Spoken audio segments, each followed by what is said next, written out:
السلام علیکم ورحمۃ اللہ وبرکاتہ۔ پیارے دوستو، اس دنیا میں بہت ساری ایسی چیزیں ہیں جن کی تلاش صدیوں سے نہیں بلکہ ہزاروں سالوں سے جاری ہے، اور آج انسان ان کی تلاش کے لیے بے شمار کوششیں کر رہا ہے۔ خاص طور پر ایسی چیزیں مختلف مذہبوں کے مقدس چیزوں سے تعلق رکھتی ہے، اور آج بھی ہم آپ کو ایک ایسی چیز کے بارے میں بتانے جا رہے ہیں جو یہودی مذہب کے لیے بے حد اہمیت رکھتی ہے اور ان کے عقیدے میں اس کا بڑا مقام ہے۔ دوستو، ہم جانتے ہیں کہ یہودی مذہب میں تابوت سکینہ کو مرکزی حیثیت حاصل ہے۔ اگر ہم تابوت سکینہ کی بات کریں کہ وہ کیا تھا، تو آگے ہم آپ کو اسی کے بارے میں بتائیں گے، اور ساتھ ہی ساتھ آپ کو حضرت سلیمان علیہ السلام کا وہ دفنایا ہوا خزانہ جو دنیا سے چھپایا ہوا تھا، وہ یہودی لوگ آج کس طرح اس کی تلاش کر رہے ہیں اور ابھی تک ان کے ہاتھوں کیا لگا ہے، تو یہ سب کچھ بتانے والے ہیں۔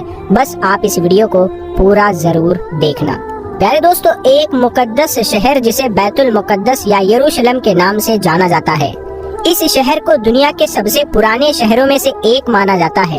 اس دنیا کی تاریخ میں ابھی تک سب سے زیادہ انسانوں کی جانیں اسی شہر کے لیے لی گئی ہے، اور یہ کہنا بالکل بھی غلط نہیں ہوگا کہ جتنی زیادہ جنگیں اس شہر کو حاصل کرنے کے لیے لڑی گئی ہیں، شاید ہی ہسٹری میں اتنی زیادہ جنگیں کسی اور شہر کے لیے نہیں لڑی گئی ہو۔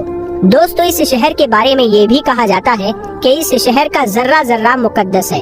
دوستو، آپ کو بتاتے چلے کہ یہ دنیا کا اکلوتا ایسا شہر ہے جس کو تینوں ہی ابراہیمی مذہبوں یعنی کہ یہودیوں اور عیسائیوں کے ساتھ ساتھ مسلمانوں میں بھی حد سے زیادہ مقدس مانا جاتا ہے۔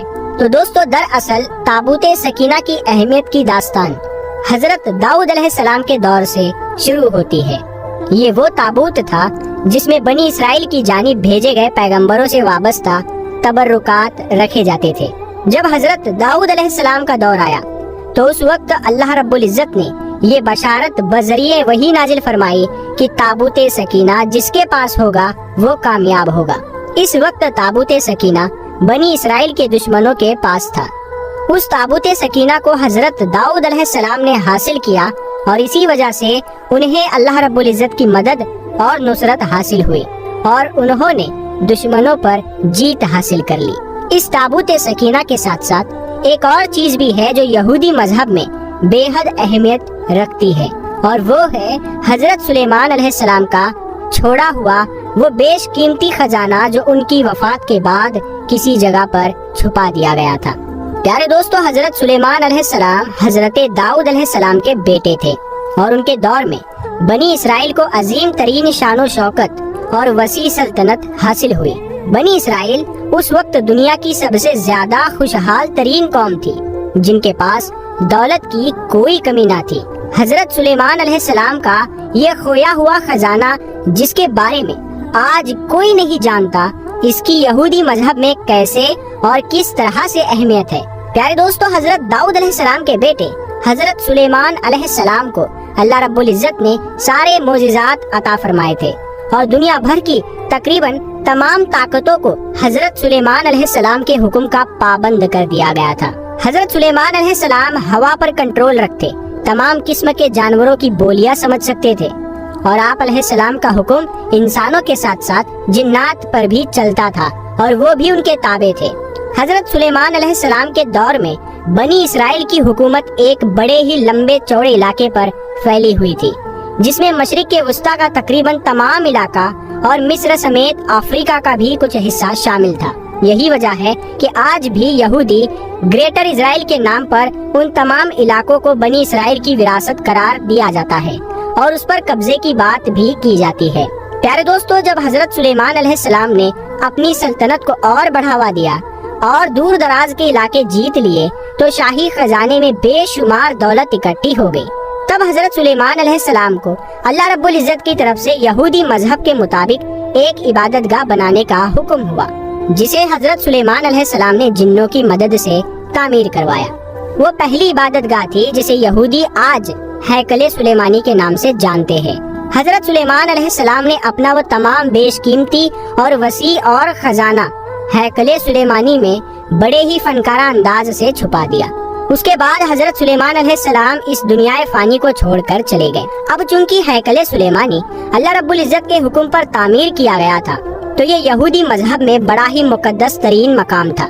حضرت سلیمان علیہ السلام کی وفات کے 40 سال بعد تک یہودی قوم میں پھوٹ پڑ چکی تھی اور آپس میں وہ بدگمانی کا شکار ہو گئے تھے۔ اسی بات کا فائدہ اٹھا کر موجودہ عراق کے ایک بادشاہ جس کا نام بخت نصر لیا جاتا ہے، اس نے بنی اسرائیل کی سلطنت پر حملہ کیا۔ بابلیوں کے حملے میں بنی اسرائیل نے ہار مانی اور انہیں غلام بنا لیا گیا اور ان کا قتل عام بھی کیا گیا۔ یہاں پر ہم اس بحث میں نہیں پڑیں گے کہ بنی اسرائیل پر آنے والی اس آزمائش کی وجہ مذہبی طور پر کیا تھی اور کیا نہیں تھی، اس پر ہم بالکل بات نہیں کریں گے۔ ہم اپنے ٹاپک پہ بات کریں گے۔ حضرت سلیمان علیہ السلام کے خزانے کے لیے بیش قیمتی چیز تابوت سکینہ بھی تھی، جسے سونے کی چادروں سے ڈھالا گیا تھا۔ ہیکل سلیمانی بھی بڑے ہی شان و شوکت والے انداز سے تعمیر کیا گیا تھا، جس کی اندرونی دیواروں پر سونے کی چادریں چڑھائی گئی تھی اور ان پر طرح طرح کے نقش و نگار بنائے گئے تھے۔ یہی وجہ ہے کہ حملہ کرنے والے بابلین لشکر کے لیے یہودیوں کا مقدس ترین مقام ہیکل سلیمانی لوٹ مار کا مرکز بن گیا۔ ہیکل سلیمانی کے اندر سے ملنے والی تمام چیزوں کو لوٹ لیا گیا، اسے آگ لگا کر ڈھا دیا گیا۔ دوستو، یہ واقعہ آج سے تقریباً 4000 سال پہلے کا ہے۔ آج سے کچھ عرصہ پہلے تک کوئی بھی یہ نہیں جانتا تھا کہ دراصل اس ہیکل سلیمانی کی اصل لوکیشن کون سی تھی۔ اسی لیے اس بات کا پتہ چلانا بے حد مشکل تھا کہ بخت نصر کے لشکر نے حضرت سلیمان علیہ السلام کا جو خزانہ لوٹا تھا وہ کہاں ہے۔ کچھ روایت کے مطابق وہ لوٹا ہوا خزانہ بخت نصر کے لشکر نے کسی زمین کے نیچے کسی جگہ میں چھپا دیا تھا، جبکہ کچھ دوسری روایت کے مطابق وہ خزانہ دراصل حضرت سلیمان علیہ السلام نے ہیکل سلیمانی میں رکھوایا ہی نہیں تھا، بلکہ اسے یروشلم شہر کے نزدیک ایک تانبے کے خان میں دفن کروا دیا تھا۔ پیارے دوستو، آپ کو یہ بتا دے کہ اس زمانے میں سونے کے ساتھ ساتھ تانبا بھی بے حد قیمتی دھات سمجھا جاتا تھا، کیونکہ تانبا بہت ہی کم ملا کرتا تھا۔ سونے کی طرح ہی تانبا بھی ایک نرم دھات ہے جس سے زیورات بنائے جا سکتے ہیں، اسی لیے اس زمانے میں سونے کے بعد تانبے کو قیمت کے لحاظ سے دوسرا درجہ حاصل تھا۔ پیارے دوستو، کچھ عرصہ پہلے یہودی مذہب کے اس سے پہلے مقدس ترین مقام یعنی ہیکل سلیمانی کی لوکیشن کا پتہ لگا لیا گیا، اور وہاں سے ملنے والے آثار کے مطابق یہ بات بھی کنفرم ہو گئی کہ دراصل خزانہ یہاں سے لوٹا ہی نہیں گیا، کیونکہ یہاں پر تو خزانہ موجود ہی نہیں تھا، بلکہ وہ خزانہ واقعی روایت کے مطابق کسی نہ کسی تانبے کی خان میں موجود ہے۔ تو پیارے دوستو، اس زمانے کے یروشلم شہر کے نزدیک تانبے کی خانوں کا بس ایک ہی سلسلہ تھا، جو یروشلم شہر سے تقریباً 10 سے 12 کلومیٹر دور وادی تمنا میں تھا۔ وادی تمنا میں موجود تانبے کی خان صدیوں قبل بند ہو گئی تھی، لیکن اس کے آثار آج بھی باقی ہے۔ دنیا بھر کے آرکیولوجی ڈپارٹمنٹ نے کافی عرصے سے وادی تمنا میں موجود تانبے کی خانوں کی کھدائی کی ہے، تاکہ حضرت سلیمان علیہ السلام کے اس چھوڑے ہوئے خزانے کو واپس حاصل کیا جا سکے۔ بنی اسرائیل مذہب میں موجود روایت کے مطابق اس خزانے میں کم سے کم 10 سے 20 ہزار تو صرف سونے اور تانبے سے بنے ہوئے برتن موجود ہے، جبکہ باقی سکوں، سونے، جواہرات، ہیرے چاندی کا اندازہ ہم خود لگا سکتے ہیں۔